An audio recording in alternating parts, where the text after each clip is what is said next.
चक्षुरुन्मिलितं येन तस्मै श्रीगुरवे नमः। श्रीचैतन्यमनोभीष्टं स्थापितं येन भूतले स्वयं रूपः कदा मह्यं ददाति स्वपदान्तिकं।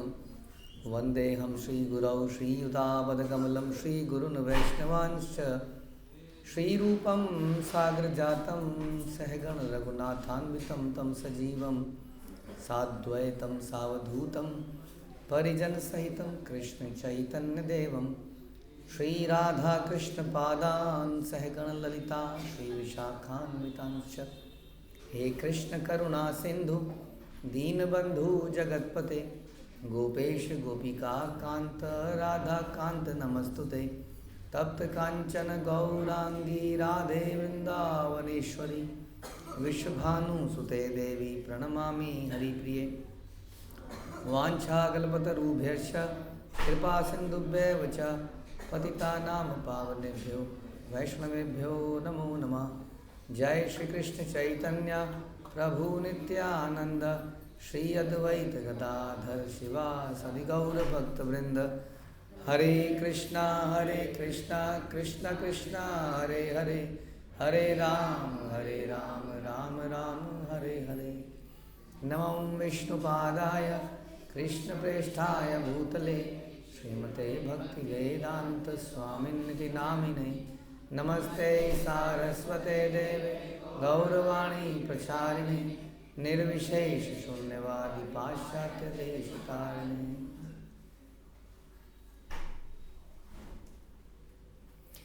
हरे कृष्णा। भगवद गीता अध्याय 11 द यूनिवर्सल फॉर्म विराट रूप श्लोक संख्या 22। रुद्रादित्या वसवो ये च साध्य विश्वे अश्विनो मरुतश्चोमपाश्च गंधर्वक्षासुरसिद्धसंगा वीक्षन्ति स्वां विस्मिताश्चैव सर्वे। ओके, तो अर्जुन विश्वरूप को देख रहे हैं और बता रहे हैं कि वहाँ पर उन्होंने क्या क्या देखा। पिछले श्लोक में हमने सुना कि बहुत सारे देवता और अन्य लोग विस्मित होकर भगवान को देख रहे हैं और डर भी रहे हैं, और कुछ लोग भगवान की स्तुति कर रहे हैं, पूजा कर रहे हैं। तो हमने चर्चा करा किस प्रकार से अलग अलग प्रकार के लोग अलग अलग प्रकार के भाव रखते हैं भगवान के प्रति। कुछ भय का रखते हैं, कुछ ग्रेटिट्यूड का रखते हैं, कुछ प्रेम का रखते हैं। हाँ, तो these are all different things. संसार में हमें मालूम नहीं है, संसार में हम कहते हैं भगवान की भक्ति कर रहे हैं, बट भक्ति भी कई प्रकार की होती है। इवन आप भगवद गीता पढ़ेंगे तो उसमें बताते हैं, आगे आप पढ़ेंगे जब, कि भक्ति भी 3 प्रकार की हो सकती है, सतोगुणी, रजोगुणी, तमोगुणी, राइट। अब भक्ति तो भक्ति है वास्तव में, हाँ, लेकिन भक्ति क्या है, भक्ति कोई किस उद्देश्य से कर रहा है उस पर डिपेंड करता है कि वो क्या है। यदि कोई भय से, अज्ञानता में, डर के मारे कर रहा है तो उसको क्या कहेंगे, तमोगुणी भक्ति। हाँ, in the mode of ignorance, not knowing what is that, what is what. हाँ, तो इस इग्नोरेंस में कई सारे अंधविश्वास पैदा हो जाते हैं। अंधविश्वास, हाँ, बिल्ली रास्ता काट गई, समथिंग समथिंग समथिंग। तो इस प्रकार से आदमी डरने लगता है चीज़, क्योंकि उसको नॉलेज नहीं है पूरी। कुछ घटनाएं हुई और उसने उसको उससे रिलेट कर लिया। जिस दिन बहू घर में आई थी उसी दिन ससुर जी चले गए या समथिंग समथिंग। तो बहू क्या हो गई, अब शगुनी अब शगुनी हो गई, और दोनों घटनाओं को लिंक कर लिया गया। हाँ, तो लैक ऑफ नॉलेज, इग्नोरेंस, तमोगुण। हाँ, तो तमोगुण में कई बार हम किसी चीज़ को घबराहट के पूजने लगते हैं। हाँ, किसी पेड़ को कुछ हलचल हुई इस पेड़ में या समथिंग। तो इस प्रकार से भक्ति में भी, इवन अगर आप भगवान की भी पूजा अर्चना करते हैं लेकिन आपके अंदर हृदय में भय है, और किसके प्रति भय है, भगवान के प्रति, जो सब भय को दूर करने वाले हैं, अभय चरणारविंद, उनसे प्रति भय। कितनी बड़ी इग्नोरेंस है, अज्ञानता है कि नहीं। अब वो भगवान चाहें तो व्यक्ति 1 सेकंड भी जिंदा नहीं रह सकता है कि नहीं, लेकिन फिर भी उसको भय लग रहा है। जिन्होंने इतनी सांसें दी, इतने दिन तक हमें जीवित रखा, खाना दिया, पीना दिया, और हम भयभीत हैं, तो ये क्या कहेंगे इसको हम? अज्ञानता। अज्ञानता यानी कि तमोगुण। और फिर रजोगुण, रजोगुण में हम भूल जाते हैं कि हम वास्तविकता में क्या हैं, कि हम एक लिविंग एंटिटी हैं, part and parcel of Krishna. हमारा उद्देश्य वास्तव में कुछ और है, संसार में परमानेंट घर बनाना हमारा उद्देश्य नहीं है। लेकिन रजोगुणी व्यक्ति इसको भूल जाता है और शरीर को ही सब कुछ मानते हुए करता है, इसलिए शरीर के लिए ही भक्ति करता है कि मुझे ये प्राप्त हो जाए, मुझे ये प्राप्त हो जाए, ऐसा हो जाए, वैसा हो जाए, ऐसा हो जाए। तो इसको रजोगुणी भक्ति कह देंगे।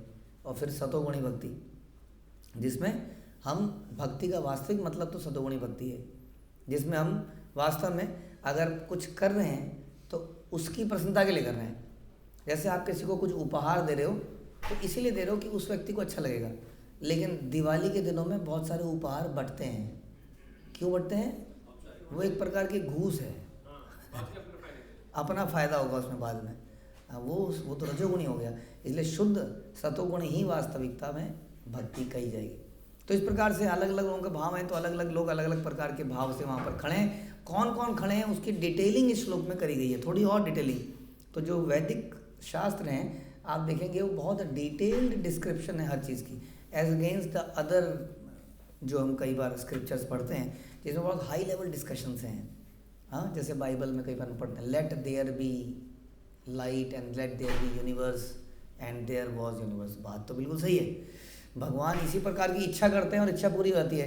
लेकिन वो यूनिवर्स बना कैसे, उसमें कौन कौन से एलिमेंट्स हैं, कौन पहले आया, कौन बाद में आया, ये सारी डिटेलिंग आपको वैदिक शास्त्र में मिलती है। उसी तरीके से ये देवता, हमने ये नहीं बोला कई सारे लोग खड़े थे। कौन कौन खड़े थे? कौन कौन खड़े थे?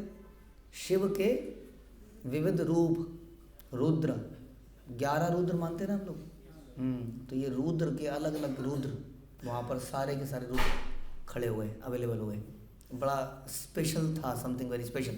उसके अलावा आदित्यगण, आदित्यगण ये दिति, उनके अदिति के 12 आदित्य, तो इसमें से हेडेड बाई सन। सो ये अलग अलग पर्पस करते हैं पूरा। They basically they are universal administration में ये लोग अलग अलग पोजीशन को धारण करते हैं, राइट। जैसे हमारे यहाँ पर लोकल पंचायती सिस्टम, नहीं तो क्या होता है म्यूनिसिपैलिटीज़, और उसके ऊपर फिर कुछ नगर पालिका, तो वही हो गया। और उसके ऊपर आपका कोई MPs and local state government, फिर central government and all those things. और उसके बीच में बहुत सारे एडमिनिस्ट्रेटिव क्लास। तो इसलिए आदित्यगण हो गए, वसुज हो गए। वसु होते हैं कितने? 8 होते हैं वसु। तो ये वसु भी ऐसा मानते हैं कि जो एलिमेंट्स हैं, बेसिक एलिमेंट्स 5 और 3 या 5 मान लीजिए, पृथ्वी, भूमि, आपो, नलो, वायु, अर्थ, वाटर, फायर, एयर, ईथर, इनके पर्सोनिफिकेशन, इनके कंट्रोलर या देवता हुए। उसके बाद हो गए सिद्ध, स्पिरिचुअली परफेक्टेड बीइंग्स उनको कह सकते हैं।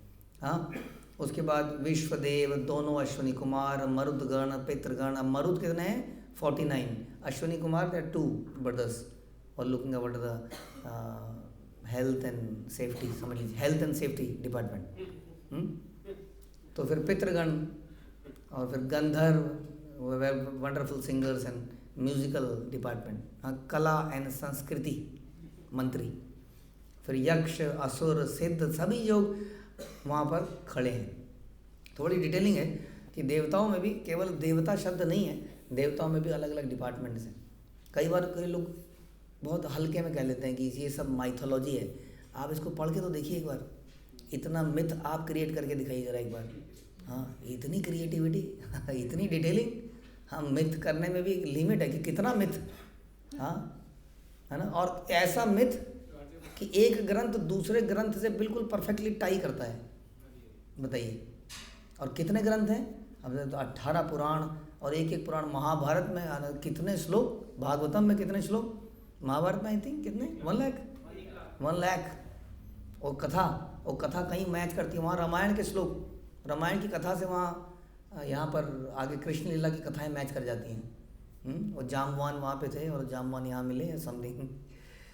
तो कैसे लिंकिंग है, इंटरलिंकिंग है इन जगहों की आपस में, कितने कमाल की बात है।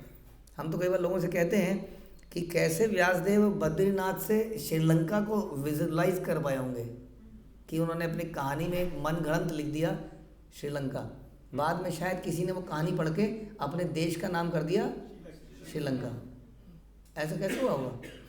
कौन इतना इन्फ्लुएंस हुआ होगा और जाके समुद्र में पार में जाके उसने नाम ही लिख दिया होगा। पहले तो उसने कहानी पढ़ी होगी, फिर उसने ढूंढा होगा, फिर वो समुद्र को पार करके गया होगा पता नहीं कैसे, और फिर सोचा ये जगह सही लग रही है, हाँ इसको श्रीलंका बोल देता हूँ। ऐसा लगता है आपको? तो कैसे हुआ होगा आप जरा सोच के मुझे बताइए कि व्यासदेव ने श्रीलंका को विजुलाइज कैसे किया होगा? नहीं कोई और मटेरियल तरीका, हवाई जहाज, शिप, हाँ? तो ये सोचने की बात है। और ऐसी एक चीज़ नहीं है, ऐसी बहुत सारी चीज़ें हैं, एक चीज़ नहीं है। अच्छा द्वारका, तो ये सब कथा लिखी गई भागवतम में, माना 5000 ईयर्स बैक, उसमें लिख दिया गया कि द्वारका समुद्र में डूब गई। इसका मतलब कितनी रिसर्च करी होगी इस झूठे ग्रंथ को लिखने से पहले व्यासदेव ने, कि वो कहीं द्वारका में गए होंगे, इतने सारे समुद्रों में से वो द्वारका की उसी जगह पे नीचे डूबे नीचे गए और देखा एक सिटी यहाँ पे डूबी हुई है, इस कथा को अपने कहानी में लिख देता हूँ कि एक सिटी होगी जो नीचे डूबेगी। नहीं, आप बताओ, आपको बोला जाए ओशन में कहीं पे जाना है जहाँ पे नीचे एक सिटी है, कौन से ओशन में जाना है जी? अरब की साइड में जाऊँ, हिंद महासागर में जाऊँ, इधर साइड में जाऊँ, किधर जाऊँ, कौन सी जगह पे नीचे घुसूँ? नहीं, आज भी आदमी नॉर्मल डाइव में नहीं देख पाता उसको, उसके लिए भी आपको डीप डाइव करके बहुत कुछ करना पड़ता है, तब जाके आप वहाँ पहुँचते हो। तो व्यासदेव ने वो लगाया होगा इतना कुछ हिसाब किताब, हाँ? तो इसका मतलब साधारण आदमी तो नहीं थे फिर भी, अगर देखा जाए तो नहीं, जो इतना डीप गए, इतनी सांस रोकी कैसे होगी उन्होंने? हमारे प्राइम मिनिस्टर भी गए थे, पूरा ऑक्सीजन वगैरह लेके साथ में, कई सारे लोग उनके नीचे गए, कहीं बीच में कुछ हो गया तो, हाँ? तो सोचिए कैसे गए होंगे वो, और वो देखा होगा नगरी। तो यानी कि सोचने का विचार है मतलब एक, कि क्या ये सब माइथोलॉजी है या एक हिस्ट्री है? तो उसी तरह से देवता और देवताओं की इतनी वैरायटी और उसकी इतनी डिटेलिंग हमारे शास्त्रों में अवेलेबल। और अगर आप जाओगे ना शास्त्रों में तो एक एक के नाम मिल जाएंगे आपको, 11 रुद्रों के नाम मिलेंगे आपको, इनकी पत्नियों के नाम भी हैं, श्रीमद् भागवत में इनकी पत्नियों के नाम भी हैं। 49 मारुस के नाम मिल जाएंगे आपको, थोड़ा रिसर्च करेंगे आप वैदिक ग्रंथों में, तो ये सब कुछ आपको डिटेलिंग शास्त्रों में अवेलेबल है। लेकिन एनीवे ये सारे लोग इस वक्त उस विराट रूप के आगे आश्चर्यचकित हैं, हाँ, कि ये क्या चीज़ है, ये तो अद्भुत है। और ये अवेलेबल हुआ उनके प्रिय भक्त अर्जुन को। हरे कृष्ण। श्रील प्रभुपाद की जय। भगवद गीता की